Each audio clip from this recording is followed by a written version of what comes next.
Alright, welcome back. Before we get into pandas, let's introduce another very important related library, and that is NumPy, which is short for numerical Python.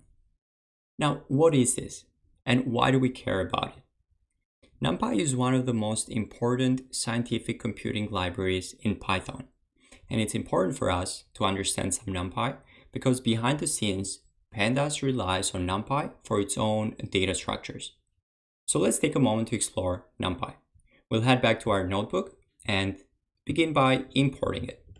The convention is to import NumPy as NP, right? And the fundamental data structure in NumPy is the n-dimensional array, which is simply a collection of items, very much similar to a Python list. Let's look at an example here. Okay, so we'll create, for a comparison, let's create a Python list. So 10, 20, 40, 23, 123, 1, 2, 3, 3. Right, this is not very important.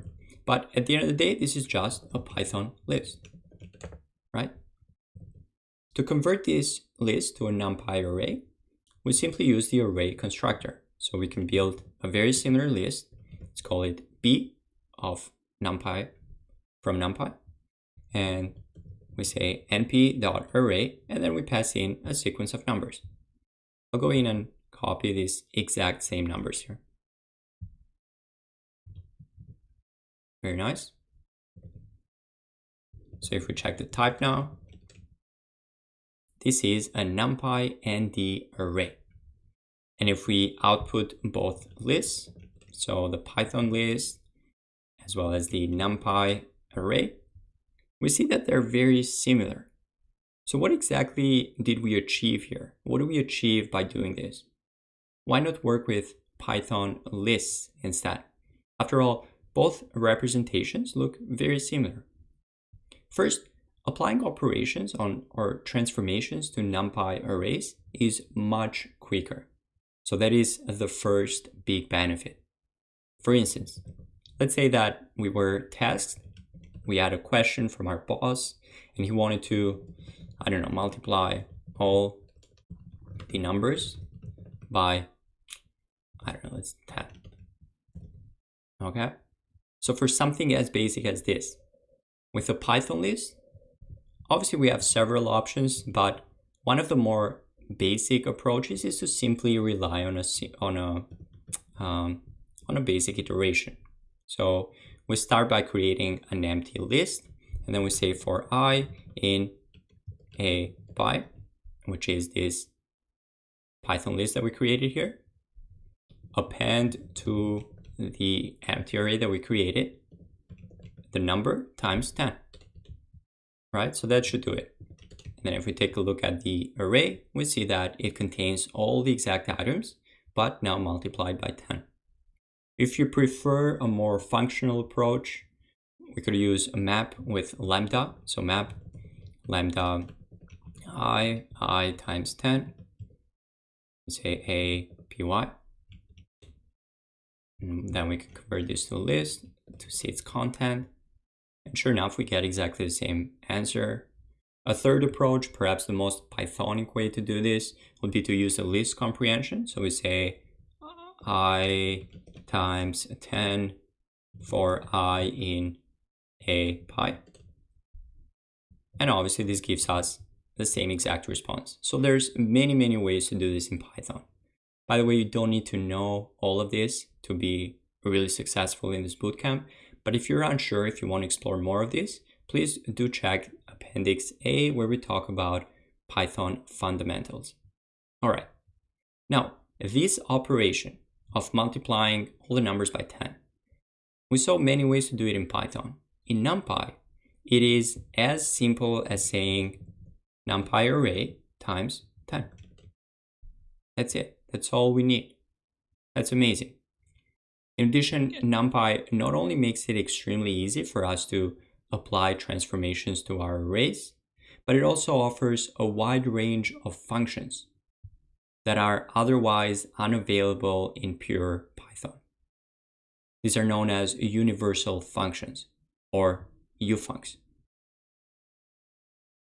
These are functions that could directly be applied to our NumPy arrays, and the result is provided almost instantaneously. It's very, very fast. Which brings us to our second point, performance. Another great benefit of working with NumPy is its sheer speed. NumPy arrays are much more efficient than Python lists, all right? And a lot of this has to do with how NumPy data is stored in memory. NumPy stores the data in contiguous blocks of memory, right? Which is to say that all the items in a NumPy array are right next to each other in memory, in physical memory. Whereas Python lists do things a bit differently. Instead of the data itself, Python lists store pointers to that data, kind of like addresses for where the data is located. So there is a level of indirectness and overhead with the way Python lists store information. And this results in worse performance, which becomes even more noticeable as the size of the array increases. Now, you may ask, why is this the case? Is NumPy just smarter about the way it stores data? Well, not necessarily. You see, what NumPy achieves here, this ability to store data in contiguous blocks of memory, is a result of a trade-off. And that trade-off is that within a given NumPy array, we could only store one data type, one type of data, all right? So this performance is a result of a trade-off. And that trade-off is that NumPy arrays contain only one data type, all right? Now, let's make sure we understand this because it can easily be interpreted as something else. So let's start with a simple array of integers. So CMP array, we're just building a new NumPy array here. 1, 2, 3, all right? So we have here a NumPy array of integers. And if we check its type, it's dtype. There's this dtype data type attribute with each NumPy array, which by the way will carry to pandas. We will explore that in a lot more depth. So we see that NumPy stores this as 64-bit integers.